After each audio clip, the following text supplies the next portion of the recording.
Olá pessoal, ontem eu e minha namorada a gente assistiu Nosferatu, a nova versão que estreou no dia 2 de janeiro, dirigido pelo Robert Eggers e estrelado pela Lizzie Rose Depp, Nicholas Hoult, Bill Skarsgård, Aaron Taylor Johnson, Emma Corrin e Willem Dafoe.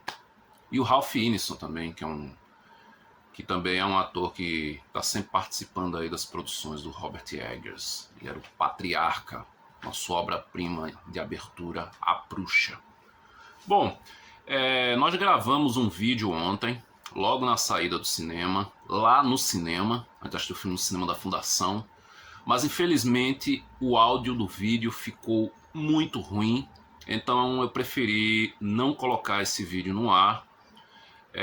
Lamentavelmente, né, porque agora vai demorar um pouquinho para a gente poder gravar outro vídeo juntos. Demorar uma semana, um pouco mais do que isso. E aí a gente combinou que eu iria gravar esse vídeo sozinho em casa, para vocês poderem escutar com uma qualidade de som melhor. Bom, eu vou botar uns trechos aqui que dá para escutar uma coisa ou outra que a gente fala lá no cinema, mas vamos lá, né? Nosferatu. Nosferatu, para quem não conhece, é a primeira adaptação do livro Drácula, de Bram Stoker, para o cinema, uma adaptação não autorizada, em que o diretor F.W. Murnau ele adapta a história para a Alemanha. Ele muda o nome dos personagens, acrescenta algumas diferenças ali para tentar ludibriar os detentores dos direitos autorais da obra do Stoker, no caso a viúva do Bram Stoker, mas não adiantou de nada, né, porque ela processou. Foi um processo muito tenso que obrigou inclusive a destruir todas as cópias do filme. Só que algumas das cópias já haviam sido enviadas para outros países, então foi graças a isso que hoje nós temos acesso a essa grande obra-prima que é Nosferatu, de 1922, com a grande interpretação do Max Schreck vivendo o Conde Orlok. Em 1979, o diretor Werner Herzog fez uma nova versão do Nosferatu, dessa vez trazendo no papel principal Klaus Kinski. E aqui, já que os direitos da obra do Drácula já estavam em mãos, ele pôde colocar o nome dos personagens conforme o livro, né? O Klaus Kinski interpreta o Conde Drácula, o Bruno Ganz interpreta o Jonathan Harker, a Isabelle Adjani, lindíssima, interpreta a Mina. Então aqui as coisas foram acertadas. Em 1931 tivemos a adaptação oficial mesmo, né, com o Drácula sendo interpretado pelo Bela Lugosi. E aí o Herzog fez uma versão do Nosferatu muito mais melancólica, poética, tomou inúmeras liberdades também. Ele adapta principalmente o final, o desfecho dessa versão do Nosferatu é bem diferente do Nosferatu de 22, não bem diferente, o contexto é o mesmo, mas tem alguns acréscimos ali. E principalmente no decorrer da trama, o Herzog ele coloca algumas cenas que não existem na versão de 22, algumas cenas belíssimas, de uma melancolia, de uma falta de esperança também. Esse é um filme bastante pessimista.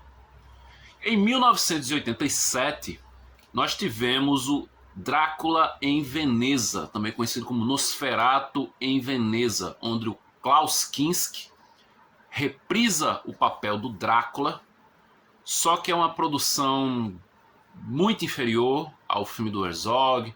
É um filme cuja maior ponto dele é a trilha sonora, que é toda retirada do álbum de Vangelis, o Mask, que é um álbum que eu consegui recentemente em LP, que eu amo essa trilha sonora.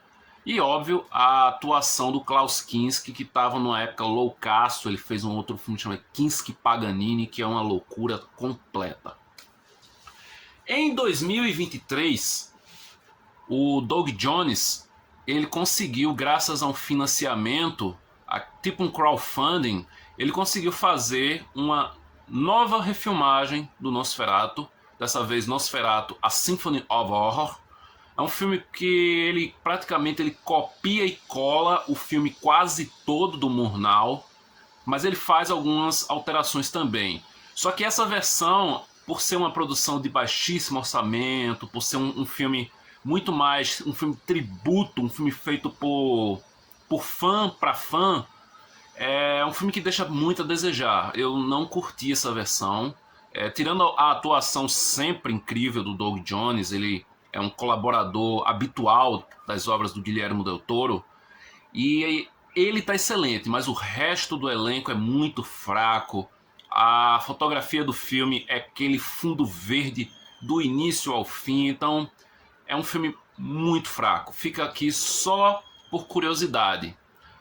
E chegamos a essa quarta adaptação do Nosferatu, do Drácula, né?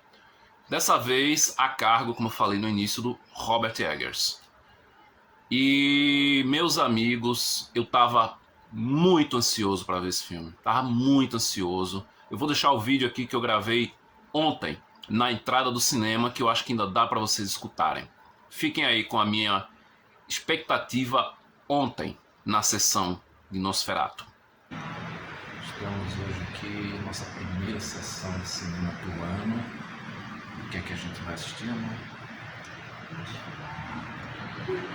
Nosferatu, um filme que eu tô ansiosíssimo pra assistir. Talvez seja o filme que eu mais estou ansioso para ver esse ano.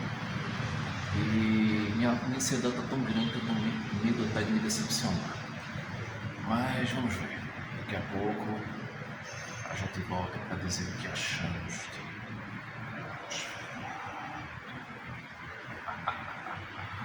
Olha lá. O quê? O quê?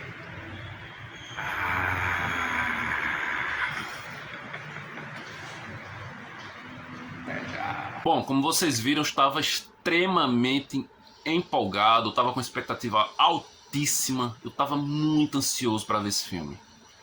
E aí vocês devem estar se perguntando, será que eu gostei de Nosferatu de 2024? Eu adorei Nosferatu de 2024. Eu vi muita gente, esse filme está sendo extremamente divisivo.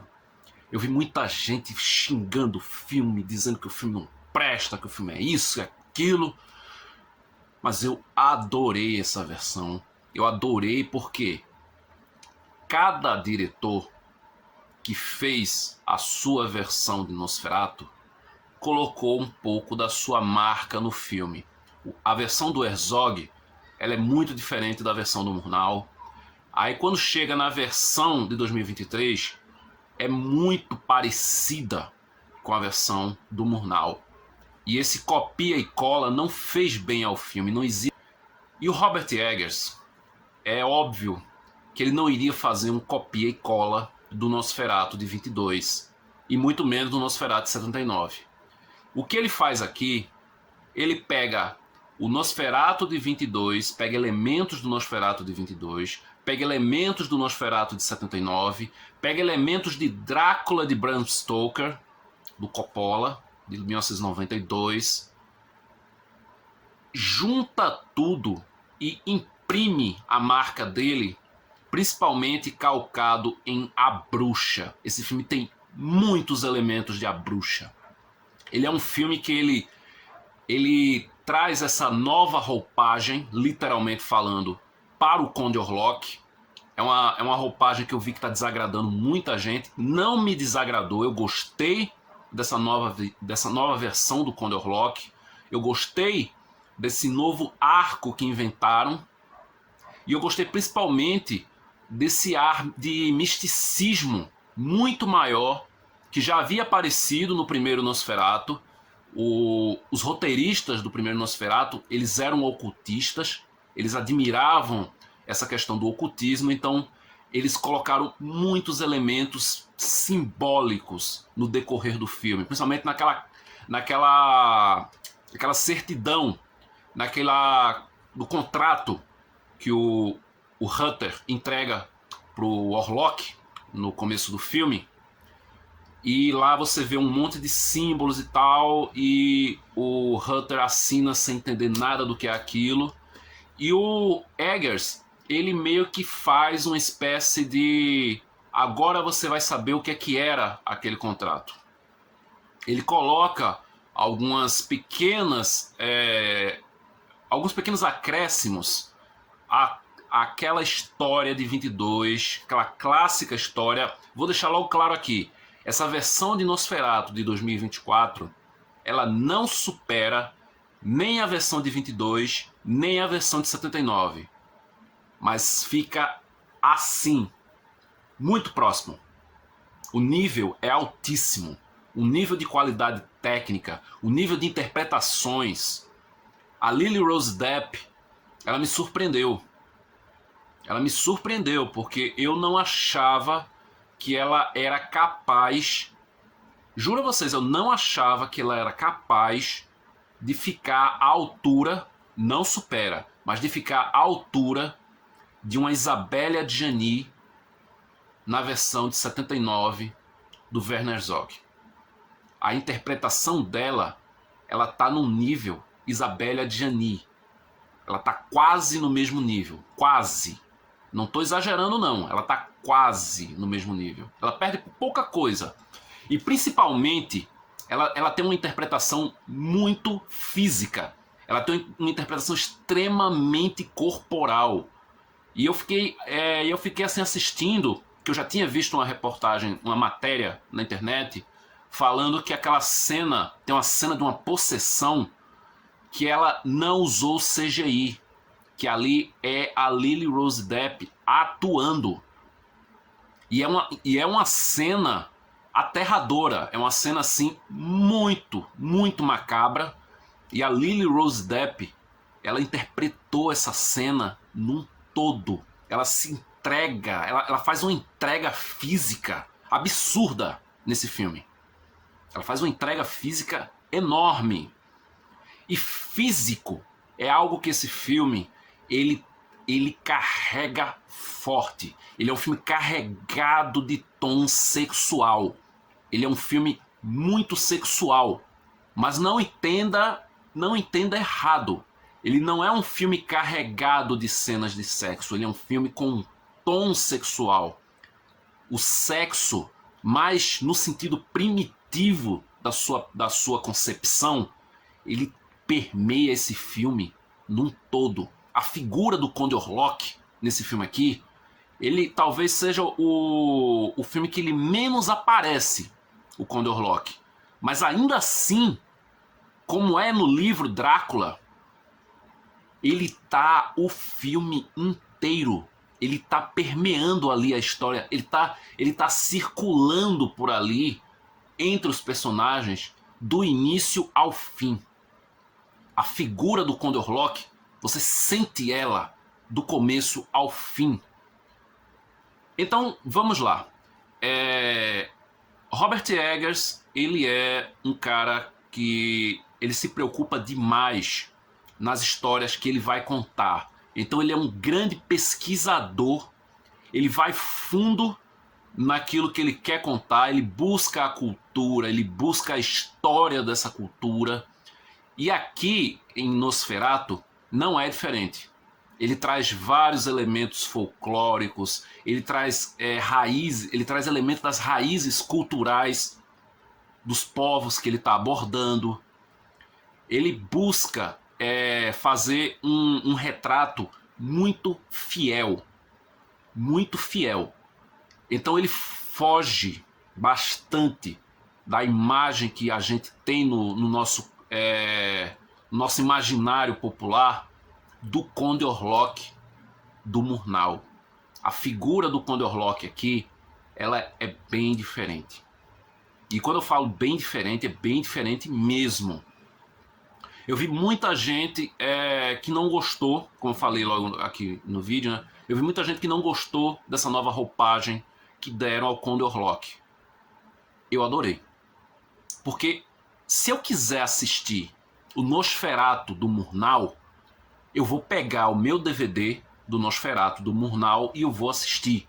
Se eu quiser assistir o Nosferatu do Herzog, eu vou procurar o Nosferatu do Herzog na minha coleção de dados e eu vou assistir o Nosferatu do Herzog. Esse Nosferatu aqui, ele tá muito calcado, perdão, ele tá muito calcado no visual que o Stoker imaginou para o seu Drácula no livro. É um visual que poucas vezes foi usado no cinema. Ele tem um elemento na sua concepção visual que poucas vezes foi utilizado no cinema. Tipo, o Christopher Lee, ele chegou a utilizar esse visual. O Gary Oldman, ele chega a quase usar esse visual num todo, mas ele tá bem próximo também. Além de outros vampiros do cinema, o Blácula, o John Carradine, ele fez um Drácula em A Casa de Drácula, que ele tem um visual também que remete um pouco ao Drácula do livro, mas esse daqui, ele chega o mais próximo possível dessa figura literária que o Stoker colocou. Então ele é muito fiel a essa linhagem de guerreiros daquele período específico da Romênia, onde supostamente os antepassados do Conde Orlok viveram. Nós sabemos que o Conde Orlok vem desde aquela época, então por isso que eu digo supostamente. Então sim, vamos lá. Vamos ao elenco, né? Como já falei, a Lily Rose Depp me surpreendeu positivamente.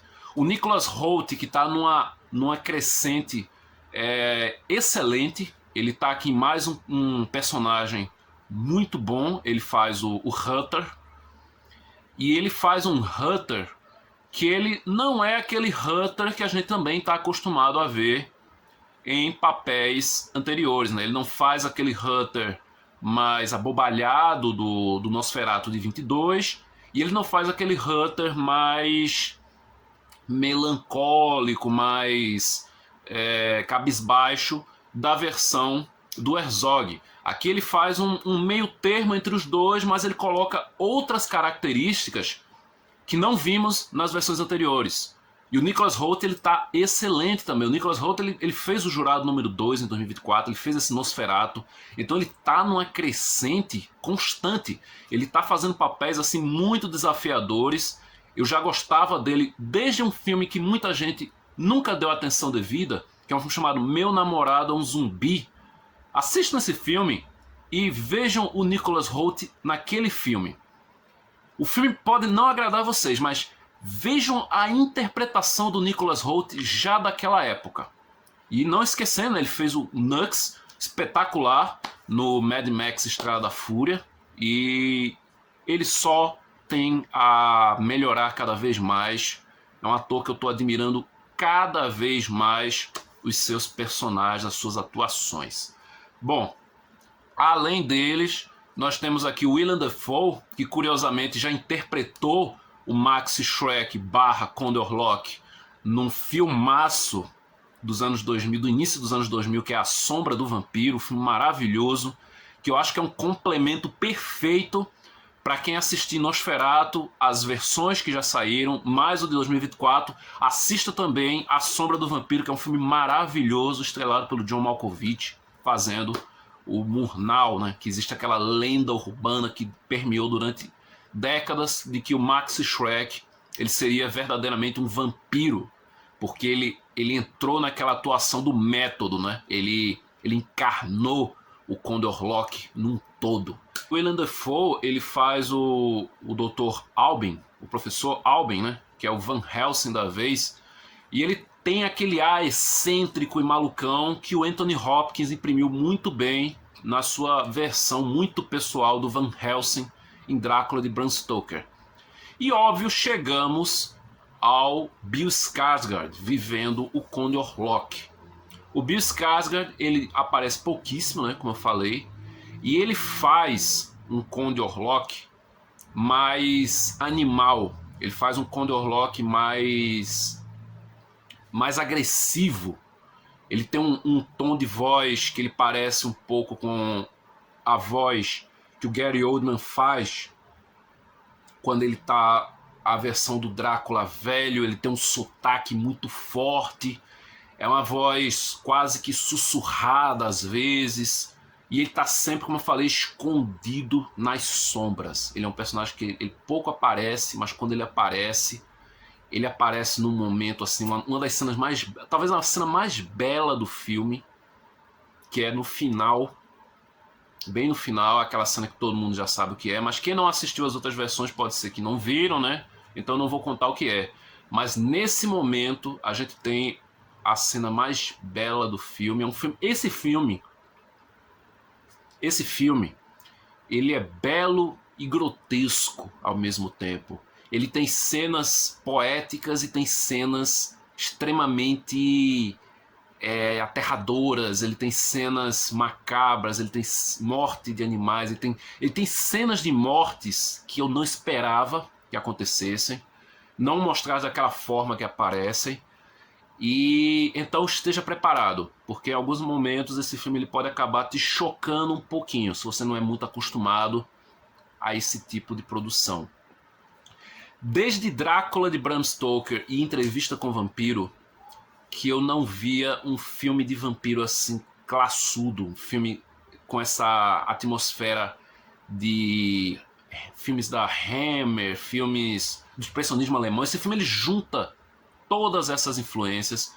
O Eggers ele é muito fã do Nosferatu original, então ele faz aqui um grande tributo, ao mesmo tempo em que ele coloca a sua versão altamente pessoal. É um filme novamente autoral do Eggers. Esse é o quarto filme do Eggers. Eu não gosto do Homem do Norte, é um filme que não acho ruim, mas é um filme que eu achei bem decepcionante. A história do filme já tinha sido contada milhões de vezes. O problema é que aquela história do Homem do Norte é a original que deu para fazer todas as outras versões de histórias de vingança que foram feitas no cinema, de Hamlet, né, que é o Ameleth, que é o personagem do Homem do Norte, até o Rei Leão, passando por Conan o Bárbaro, enfim, muitas histórias parecidas, e chegou tarde demais essa versão, então me desagradou um pouco. Aquela sensação de já vi isso antes e muito melhor. A Bruxa, eu acho uma obra-prima, para mim é o melhor filme do Robert Eggers até o momento. O Farol é fantástico também, outra obra-prima. E agora Nosferatu, de 2024, também, na minha opinião, chega quase a ser uma obra-prima. Por pouco, ele não é mais uma obra-prima do Eggers. Mas não posso deixar de falar também do trabalho técnico desse filme. Desculpa, o vídeo vai ficar longo, mas eu tenho muita coisa para falar sobre esse filme.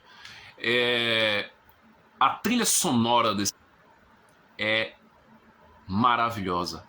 A trilha sonora desse filme é incrível. Ela faz uma espécie de amálgama entre a trilha de Drácula de Bram Stoker, do Hoje é Killer, eu acho que a pronúncia deve ser essa, mas eu não falo polonês, com a trilha de A Bruxa, que agora me fugiu completamente quem é o compositor da trilha de A Bruxa.